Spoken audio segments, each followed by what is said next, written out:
மிதுன ராசிக்காரர்களுக்கெல்லாம் இந்த சுக்கிர பயிற்சி எப்படி இருக்க போகிறது? சுக்கிர பயிற்சி 5 குடையவன் உச்சமாகிறான். உலகத்திலேயே யோகாதிபதி உச்சம் பெறுகிறது அப்படிங்கிறது என்னைக்காவது நடக்கிற ஒரு ரேர் கேஸ். நல்லா புரிஞ்சுங்க, ரேர் கேஸ். என்னைக்குமே 12ஆம் வீட்டில் 12 வருடங்களுக்கு ஒரு முறை குரு 9ஆம் வீட்டிற்கு செல்லுவார்.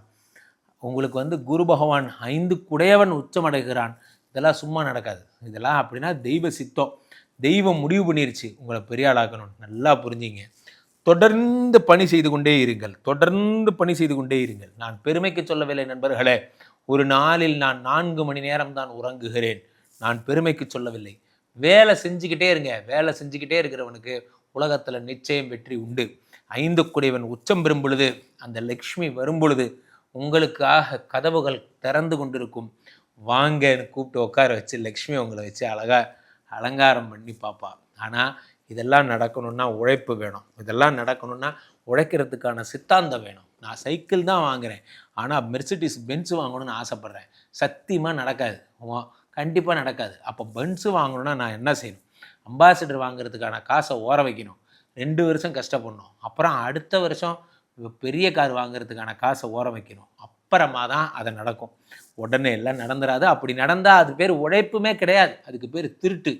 ஸோ ஒரு காசை கொஞ்சம் கொஞ்சமாக சேர்த்து வச்சு அந்த இலக்கை அடைஞ்சு பக்கத்தில் ஐரே இக்க பத்தியா என்னுடைய கார் இது அப்படின்னு அவனை ஒம்பளுக்கு மோதி வர்ற சந்தோஷம் இருக்கே, அடாடாடாடா. உலகத்தில் நமக்கு தேவையானதை வாங்கிட்டு அடுத்தவனை ஒம்பளுக்கிற ஒரு சந்தோஷம் இருக்கே, அதுதான் சந்தோஷம். 5 குடையவன் உச்சம் பெறும் பொழுது பெண் குழந்தை பிறக்க போகிறது. உங்களுக்கு குழந்தை பிறக்கும். நான் ரொம்ப நாளாக கஷ்டப்பட்டேன் குருஜி, எனக்குன்னு ஒரு ஒரு ஒரு ப்ராசஸ். ஓகே, ஐவிஎஃப் பண்ணுறாங்க, ஐயுஐ பண்ணுறாங்க, என்னை போட்டு குத்துறாங்க, இங்கெல்லாம் வலிக்குது, இங்கெல்லாம் ஊசி போடுறாங்க, என்னுடைய ஜெனிட்டல்ஸ் எல்லாம் வலிக்குது, என்னை எப்போ பார்த்தாலும் மைண்டு ஃபக்கிங்காகவே இருக்குண்ணா, எதற்கும் பிரயோஜனம் இல்லாதவங்கிற மாதிரி சொல்கிறாங்க. என் ஃப்ரெண்ட்ஸ் எல்லாம் என்ன சொல்கிறாங்க, என்னடா சிங்கக்குட்டி மாதிரி பெற்றுக்கணுண்டா, இப்படிறான்னு தான் சொல்கிறாங்க. எனக்கு ஒரு மாதிரி இருக்குது குருஜி. அப்படிலாம் நீங்கள் வருத்தப்படுறீங்க. ஏன் கவலைப்படுறீங்க? நல்லா புரிஞ்சுங்க. குப்பை சுப்பம் கூட தான் பெற்றுக்கிறான், நாய்க்குட்டி பன்னிக்குட்டி கூட தான் பெற்றுக்குது. இது பெரிய இந்த விஷயம்லாம் நீங்கள் பேசாதீங்க. குழந்தை பெற்றுக்கிறது அப்படிங்கிறத கடவுள் முடிவு பண்ணிட்டாருன்னா இன்றைக்கி பெற்று கொடுத்துருவார். கடவுள் முடிவு பண்ணணும். அதுக்கு உங்களுக்கு நம்பிக்கை வேணும். நம்பிக்கை வேணும். எனக்கு குழந்தை பிறக்குங்கிற நம்பிக்கை வேணும். போகிறந்தா பிறகுத போராட்டி போகுது, இப்போ என்னப்போ அப்படிங்கிற எண்ணத்தை முதல்ல வளர்த்துக்குங்க. 5 குடையவன் உச்சமாகும் பொழுது யோகங்கள் அதிகமாகிறது. நமக்குன்னே சில கேரக்டர் இருப்பான். ஒரு வீணா போனவன், வெங்காயம், வெட்டி முண்டம், இதெல்லாம் நம்ம கூட தான் சுற்றும். இந்த கேரக்டர்கிட்ட நீங்கள் சொல்லுங்கள், நான் இன்றைக்கி ஒரு ரெனால்ட்ஸ் பால் பாயிண்ட் பேனா வாங்குறேன்னு சொல்லுங்கள், அந்த பேனா உடஞ்சி போயிடும். ஏன்னா அவ்வளோ நல்லவன் வரலாம். இவன்ட்டெல்லாம் எது சொன்னாலும் உருப்படாது. இவன்ட்ட தயவுசெய்து சொல்லாதீங்க. நீங்கள் அந்த காரியம் நடந்து முடிகிற வரைக்கும் அவன் ஏதாவது போக்குவரத்தா என்ன ஆகல, நான் போக்குவரத்தாக இருக்க ஃபாரின் போல இருக்கு, அப்பா நான் எங்கேயும் போகலப்பா, எங்கள் ஊர் கொட்டாம்பட்டிக்கு தான்ப்பா போகிறேன்ப்பா அப்படின்னு சொல்லி அவனையும் ஏமாற்றி வச்சுருங்க. உண்மையை சொல்லாதீங்க. பல நேரங்களில் நாம் எல்லோரிடமும் உண்மையை சொல்வதால் தான் பல விஷயங்கள் நடப்பதே இல்லை. நீங்களே நல்லா யோசிச்சு பாருங்கள். உங்களுக்கு முதல்ல உங்கள் கம்பெனியில் பிகைன் பக்தியில் மேத்யூ இன்னையிலேருந்து அவர் தான் ப்ரொடக்ஷன் எக்ஸிக்யூட்டிவ் ஹெட்டு அப்படின்னு ஒரு ப்ரொமோஷன் கிடைக்குதுன்னா அவர் யாருக்கு ஃபோன் பண்ணுவார்னு நீங்கள் நினைக்கிறீங்க? எழுதி வச்சுக்கோங்க. அவரோட அம்மாவுக்கு பண்ணுவார், அவரோட பிரியமான அவரோட காதலிக்கு பண்ணுவார், அவர் கல்யாணம் பண்ணிக்கு போகிற பொண்ணுக்கு பண்ணுவார், அவரோட நல்ல நண்பன் அந்த நாய் இருக்காம பாருங்க, அவனுக்கு ஃபோன் பண்ணி மச்சான் அவன்கிட்ட சொல்லுவார். ஆனால் மறந்து போய் கூட இவன்கிட்ட சொல்ல மாட்டார். ஏன்னா இவன்கிட்ட சொன்னால் இருக்கிறது நக்கின்னு போயிடும். இதே தான் ராம்ஜிக்கும், இதே தான் எவ்வளோ பெரிய பிரதமருக்கும் இதே கதி தான். சில பேருக்கு சில விஷயம் செட் ஆகும், சில பேருக்கு சில விஷயம் செட் ஆகாது.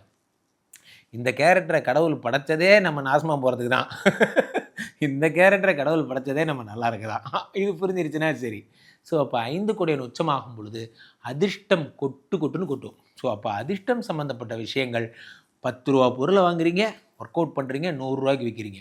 100 ரூபா பொருளை வாங்குறீங்க, ஒர்க் அவுட் பண்ணுறீங்க, 1000 ரூபாய்க்கு விற்கிறீங்க. எப்படி வர்த்தகத்தை எப்படி இன்க்ரீஸ் பண்ணலாம், எப்படி மேலே வரலாம், எப்படி மேலே வரலாம், உங்கள் எண்ணங்கள் எல்லாம் எப்படி மேலே வரலாம், இதை பற்றி தான் இருக்கணும். கை நிறைய பணம் இருந்ததுன்னா மாஸ் மாஸ் மாஸ். நான் சொல்லும் போதெல்லாம் உங்களுக்கு இவரெல்லாம் ஒரு ஜோசியர் இன்னும் ஆன்மீக பாதையை சொல்லாமல் வேறு ஏதோ அட போய் அவங்க ஆன்மீகத்துக்கு குப்பையில் போடுங்க. கை நிறைய பணத்தை வச்சுக்கிங்க, பாருங்க போகிற வர்றோன்னா ஏய் இந்த தெருவாள்டா, ஏய் அந்த கடவுள்டா அப்படின்னு ஒம்புளுங்க. சும்மா ஒம்புளுங்க சார். ஸ்ட்ரெஸ்ஸு வராது, டென்ஷன் வராது, ஒன்று ஒரு 2 பேரை தூக்கி போட்டு மிதிங்கன்றேன். ஜாலியாக இருங்க. இன்னும் போலீஸ் 2 அட்வைஸ் பண்ண போகிறேன். பார்ட்டிலாம் விடுங்க. கொஞ்ச நேரம் ஜாலியாக இருந்தீங்களா? பிறந்ததுலேருந்து வறுமையாக தானே இருந்தீங்க. இந்த மாதம் ஜாலியாக இருக்கேன். ஏய் இங்கே பாஸ், இந்த தெரு எவ்வளோன்னு கீழே, ஏய் இந்த வீடு எவ்வளோன்னு கீழே கேட்டுனே இருங்க. ஜாலியாக இருங்க. நான் சொல்கிறது நடக்குதோ இல்லையோ, ஆனால் கேட்கும்போது ஜஸ்ட் இமேஜின் பண்ணி பாருங்கள். நீங்கள் மட்டும் உங்கள் அம்மா கழுத்தில் ஒரு வைராட்டிக்கை போட்டு, நீங்கள் மட்டும் ஒரு காரில் உட்கார வச்சு, உங்கள் அக்காவுக்கு ராஜாத்தி மாரி நல்லா ட்ரெஸ் பண்ணி, உங்கள் ஒய்ஃபுக்கு நல்லபடியாக என்னம்மா என்ன வேணுமோ வாங்கிக்க அப்படின்னு சொல்லி அப்படி கெத்தா காரில் உட்காந்து அப்படின்னு எப்படி இருக்குன்னு நினச்சி பாருங்களேன். சூப்பராக இருக்கும். அப்புறம் ஜோசி மாது மண்ணா கிடையாது. நீங்கள்லாம் என்ன மதி கூட மாட்டீங்க. நல்லா சம்பாதிங்க, லைஃப்பை ஜாலியாக என்ஜாய் பண்ணுவீங்க. கீழே போய்ட்டுருக்க 2 நம்பரை கூப்பிடுங்க, உங்களுடைய சொந்த ஜாதகத்தை பாருங்கள். உலக புகழ் வாய்ந்த நமது ஸ்ரீமடத்தில் தினசரி நடக்கின்ற விஷ்ணுமாயா ஹோமங்களில் கலந்து கொள்ளுங்கள். வருகின்ற மார்ச் 29ஆம் தேதி நடக்கவிருக்கின்ற சனிப்பெயர்ச்சி மகா யாகத்தில் அனைவரும் கலந்து கொள்கிறார்கள். நீங்களும் கலந்து கொண்டு உங்களால் ஆன பொருட்செலவை அழியுங்கள். மீண்டும் ஒரு நல்ல பதிவில் சந்திப்போம். நன்றி, வணக்கம்.